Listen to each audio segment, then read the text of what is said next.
This is the Kyle Malnati Show. Our podcast provides an opportunity to expand your knowledge, and it's our goal to make real estate investing more approachable to everyone. Each episode, we tap into the mindset of real estate experts and share their stories. Live from Greenwood Village, Colorado, you are watching the Kyle Malnati Show, where multifamily matters. I'm your host, Kyle Malnati, and we appreciate you watching this show on YouTube. We're broadcasting from our office, Madison and Company Properties in Greenwood Village, Colorado. My guests are Glen and Penny Holguin, great clients of mine. I met Glen and Penny when they were doing a 1031 exchange out of California into a 20-unit apartment building that I helped them buy almost 10 years ago in West Washington Park. Glen, Penny, welcome to the show. Thanks for being here. Thank you, Kyle. Thanks, Kyle. You're welcome. Yeah, it's great to have you guys. We're happy to be here. Good. It's fun. So what is your real estate story before I met you guys? You were both in California. You, Penny, you had mentioned you've got some distinct memories of family real estate experiences. And so talk about that a little bit. My parents were my dad was handy, and he would go and fix up a house and that we would buy and rent out, and they had a few of those properties, and that's what I saw growing up. Yeah, and you were mentioning to me that you never had thoughts about the stock market or these other types of investments, because tangible investments like real estate, your dad probably take you out to the building or the house and show you what he was doing. And Right, I mean, it's just what I saw growing up. My parents, I remember everybody just putting on lousy clothes and getting in there and scraping paint off windowsills and repainting, and in fact, this summer I've already talked to our kids about doing some work at our apartment building. Cool. And getting out there with The with kids. the little paint rollers. Yeah, the kids. I'm Glenn about doesn't that. seem to think that may be the best idea. No, but I think. No, that's news to me. So I think the It's message. hands-on. So I hear this a lot, and I love real estate because I'm interacting with small business owners day in and day out. Mhm. And the family aspect of bringing everybody in, we're going to do a project over the weekend, or we have summer projects. And my business partner Greg helped his parents out with summer projects. And so I think that's one of the most wonderful things about real estate, is that it's a family business. Now, Glenn, how about you? How did you get started in real estate, both family as well as just in California? Sure, all right. My grandfather in the 1920s bought a lot of real estate in Brentwood, California, a very high-end area. And my stepfather he inherited a lot of real estate apartment buildings. And so I remember from a young age going with him to the apartment buildings. He was very handy, and he would have his snake and plumbing and everything. On the other hand, I'm not a handy person at all. But Neither am I. So we're friends in that way. Right. But I do have memories of him with his snake going to the buildings to clear out lines. Clogged drains. Yes. I was a real estate agent for 10 years in Los Angeles, so full-time agent, residential, and so I had a good understanding of property values and markets and how that worked. I owned a home that when Penny and I met, and kept that in the down market and as the market went up, and it went up for many years, and we ended up keeping that property and turning that into a 1031 exchange. So when we met you, that was the property that we exchanged into the 20-unit apartment building that you sold to us. And Penny, you mentioned Yes. that you had also had a house you were living in. Right. I had a condo, and so when we got married, probably about a couple of years after we got married, we kept those properties, rented them out, and we bought a property together, and then. I think that was smart. That way you kept those as investments, and then you moved on, and both of those ended up really fueling your journey into going from single family to multifamily. So I think that's a really cool story. And when we were doing that 1031 exchange, I don't know if I ever told you this, but Our intent was just to buy more single-family homes. No, I never knew that. Yes, but I was, my time was getting was running out in the exchange, and I was getting nervous because I wasn't able to find enough homes because, coming from California, the prices are higher. Sure. And so we ventured into apartment building, and we're really happy that we did, because the house that we had purchased and owned in California, we had a cash flow of maybe $200 or $300 a month in that house. And we see that a lot on single family. The margins are really, really pretty thin. And when we did that 1031 exchange, the cash flow skyrocketed when we bought the apartment building. Yeah, and you're trading in a much higher market in California to Denver, and at the time there was a really big difference. Now it's not so big of a difference. Mm-hmm. And I must have been in the right place at the right time to help you out with that if you were looking for the houses and ended up moving into more apartments. So you have kids. Summer and Charlie, and I have kids of my own. I've got 3, and I think the topic of legacy always comes up as a parent. And you've had a wonderful legacy from your families, teaching them about real estate. So what type of legacy would you like to teach your kids about real estate? Penny talked about, let's get them working in the apartment building. Yeah, have them, show them that that the time and energy that they invest becomes something that will treat them well when they're when they're older, and hopefully give them an appreciation of the work that it takes to put into your own business and real estate. And, especially it gives you lots of opportunities to do that. Yeah, well, you really learn the value of a dollar. Yeah. I mean, they're going to earn some money working around the buildings, but they'll also meet the tenants.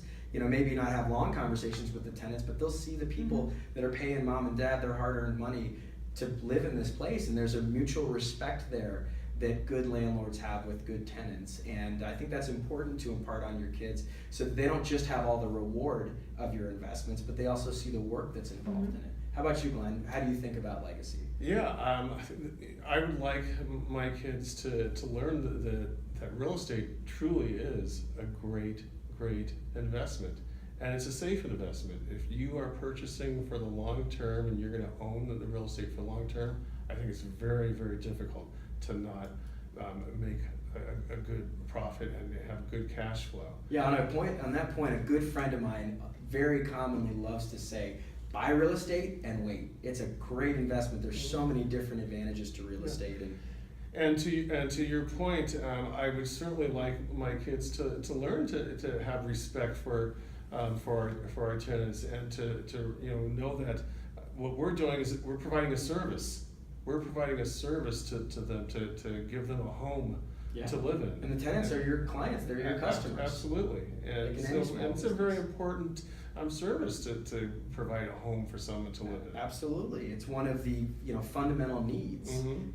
So we all make mistakes. I make plenty of mistakes. My teammates remind me of that. My wife reminds me of that, and we're all human, right? So how do you each handle failure, Glenn? How does the topic of failure? How do you handle that? I hate failure.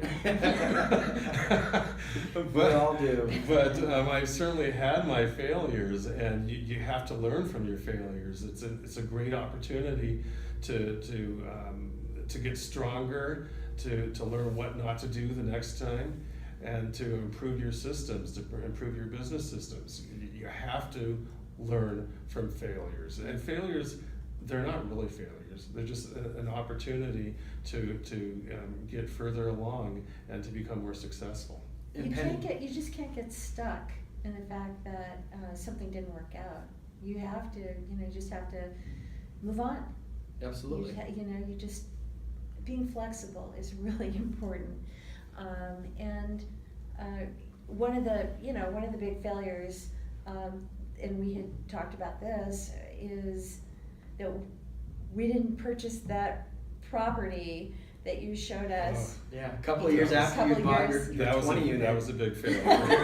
there was a 17 unit that got brought up, and just to take the very brief example, you had bought your 20 unit at a certain price, and the market had gone up tens of thousands per unit.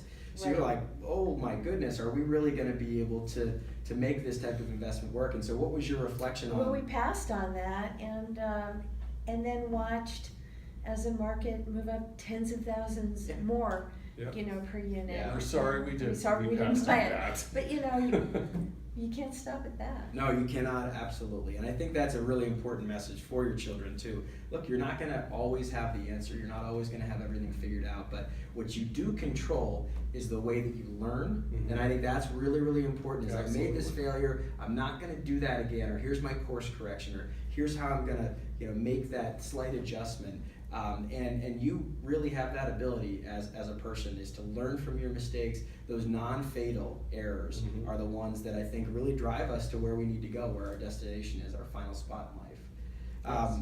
So I believe that leaders are readers. Penny, you're an author, you're an avid writer, and I love personally reading nonfiction business books. I think that folks that choose to educate themselves out of their formal education experiences, outside of high school and outside of college, really end up propelling themselves towards success. So Glenn, you had shared with me a book that you love. What's the name of that book? The Energy Bus. John Gordon. Yeah, I love that book.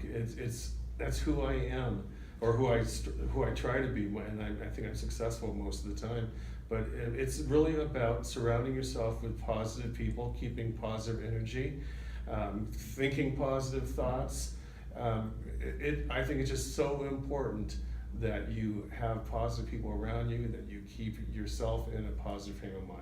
Yeah. And that's what that book is. Well, and something that I've observed about the two of you as a couple, as you operate your small business together, and I feel this way about my wife, Courtney, that couples that are positive and encourage each other, that really is your home field advantage. Mm-hmm. And I think that the two of you working together can accomplish so much more than either one of you would be able to do on your own. And so I love that idea of the energy bus. So to close out our show, I ask this question to every client that I have. What advice would you give for that aspiring investor, that person that either owns a single family home and wants to move up into the more efficient multifamily, or maybe that person that just says, I like watching podcasts and I like learning things? What advice would you give to that person that's starting to invest in real estate? Pull the trigger quick. You still want to do your due diligence. Sure. You want to make sure that the property that you're purchasing has a decent cash flow, and you want to make sure that when the market does take a slight downturn, that the numbers work so that you would still have a positive cash flow. But I think the most important thing is to get in the market, buy investment property, and do it quickly. So Penny, on that, a quick question I had as I was thinking about Glenn's answer is, as a couple, how do you pull the trigger together? How do you work through that decision-making process so both of you feel like, hey, we're on board together? I have, throughout my years, I've had various jobs, and I had a client once who used to say, Penny, risk nothing, get nothing. And Yes, She loves this. I love it, yeah. I kind of forgot about that until he was talking. And I think that you're each going to come to the table with different ideas on how to look at whatever that investment is, or your next step, wherever you're going, and you decide in advance that you're going to do something. You're going to do something, and now you're working through all your options, and you're going to pick something of that, and you're going to risk. You're going to. If you don't risk, you don't get reward, and it's Exactly. directly Pull the trigger. correlated. Yeah. You're going to have to do I something. love that advice. So I get a gift for all of my guests, and this is no different of a situation. We didn't talk about this, but I got you guys two gifts. I got a DVD for Penny, and I got a book for Glenn and Penny.